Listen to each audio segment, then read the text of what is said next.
Student, question number 3 of exercise 10.4. If the two equal chords of a circle intersect within the circle, prove that line joining the point of intersection to the center of circle makes equal angle with the chord. So dear student, you can read the statement from book exercise 10.4 का question number 3 जो है उसमें हमें given है two equal chords of circle. तो सबसे पहले हमारा पॉइंट होता है कि हमें गिवन वैल्यू को आइडेंटिफाई करना होता है। हमें टू इक्वल कॉर्ड्स दे रखी है तो हमने गिवन में कर लिया कि जो कॉर्ड ए बी, कोई और नेम भी हम सपोज कर सकते हैं, chord A B is equal to chord C D. तो सर्कल हमें दिया है तो सर्कल को हमने इस तरह से सर्कल ड्रॉ कर लिया। सर्कल का सेंटर लगाएंगे ओ, दो कॉर्ड्स जो हमें कहा है कि both chords are intersecting within the circle. Chord A B, chord की डेफिनेशन हमें पता है पहले से कि the line segment intersecting the circle at 2 point. Chord A B equal to chord C D. अब हमें बोला है कि ये जो कॉर्ड है, कॉर्ड दोनों कॉर्ड पॉइंट ऑफ इंटरसेक्शन इसका पॉइंट पी कर लेते हैं।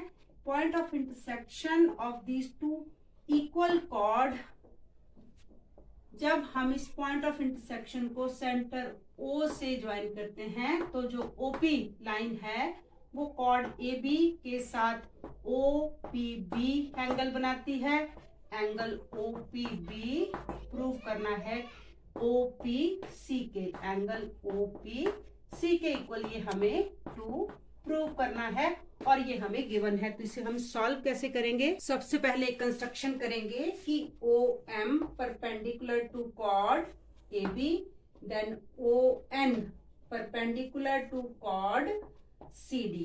तो सॉल्व करेंगे तो कॉन्ग्रुएंसी का रूल यूज करेंगे। यहाँ पर इस पॉइंट को हमने एम, ओ एम जो है ए बी पर परपेंडिकुलर है। सबसे पहले ट्राइंगल ली हमने, triangle O M P, O M P triangle, और दूसरी ट्राइंगल है O N P, O N P triangles है। इन दोनों ट्राइंगल्स में राइट एंगल हमने कंस्ट्रक्शन से लिया है, हमने सपोज किया, हमने अज्यूम किया है कि angle O M P is equal to angle O N P, O N P. ये दोनों एंगल 90 डिग्री पर है और ये राइट एंगल बन गया, राइट एंगल। और आर एच हाइपोटेन्यूज ओपी जो लेंथ है दोनों ट्राइंगल के लिए कॉमन है, और ओपी और ओपी जो कॉमन साइड है, इस कॉमन साइड को हम कहेंगे हाइपोटेन्यूज। ये राइट एंगल था, ये हाइपोटेन्यूज, क्योंकि राइट एंगल से ऑपोजिट साइड जो होती है उसे हम हाइपोटेन्यूज कहते हैं। आर एच हो गया। अब एस, यहाँ पर O M side not OP, यहाँ गलती से लिख लिया है, O M is equal to O N, क्योंकि ये थ्योरम 10.6 है कि equal chords of circle are equidistant from the center of circle। इसे याद रखना है, ये 10.6 थ्योरम है, प्रॉपर्टी है। जो दो कॉर्ड इक्वल होती है सर्कल की, इक्वल कॉर्ड सर्कल से इक्वल डिस्टेंट है, मींस ओ एम और ओ एन सर्कल के सेंटर से कॉर्ड तक की बराबर दूरी है। तो ये साइड है, तो दोनों ट्राइंगल जो है वो कॉन्ग्रुएंट हो गई by R, triangles congruent by R H S rule से। देन जब ट्राइंगल हमारे पास एक बार कॉन्ग्रुएंट हो जाती हैं तो उनके जो रिमेनिंग पार्ट्स हैं, यहाँ पे रिमेनिंग पार्ट हमें क्या चाहिए था to prove O P M, O P M या फिर ओ पी बी हम ले सकते हैं। तो एंगल हमारा ओ पी एम और इसको हम ओ पी बी लेंगे यहाँ तक, क्योंकि अगर इसको यहाँ तक प्रोड्यूस करेंगे तो एंगल ये ओ पी बी हो जाएगा। और angle O P N equal हो गए by C P C T. C P C T की फुल फॉर्म होती है corresponding parts of congruent triangles are equal. Next question, question number 4, a very interesting और very simple question है.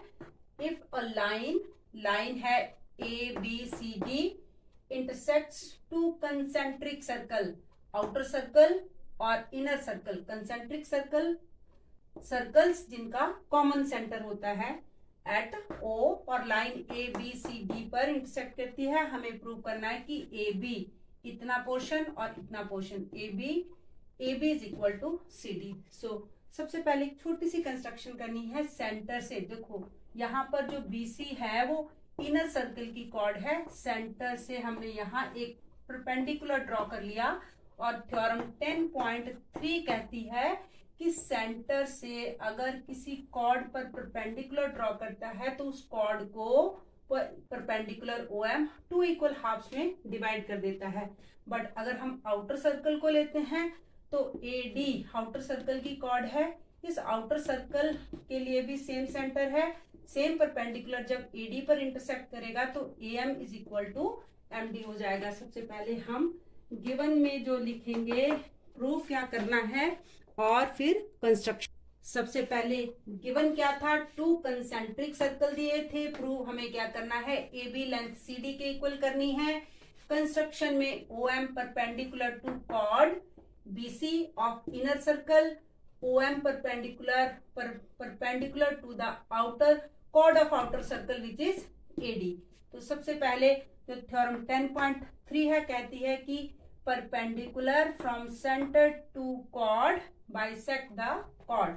ये 10.3 theorem का हम यूज करके अब हम सॉल्व करेंगे. सबसे पहले OM perpendicular to chord BC, तो BM is equal to MC number 1, क्योंकि सेंटर से परपेंडिकुलर जो होता है वो कॉर्ड को बाइसेक्ट करता है theorem according to 10.3. Then OM perpendicular to chord means chord AD. Then AM is equal to DM. ये नंबर 2 है. अब अगर हम AM से BM को माइनस करते हैं, AM से हमने BM को माइनस कर दिया, मीन्स कि इस AM से BM को माइनस कर दिया और इधर MD से अगर हम CM को माइनस करते हैं, मीन्स कि इससे अगर हम इसको माइनस करते हैं DM से CM माइनस करते हैं तो यहाँ हमारा AB बच जाता है. इस पोर्शन को इतना बच जाएगा. देन CD जो हमारा प्रूफ हो गया जो क्वेश्चन में हमें कहा था.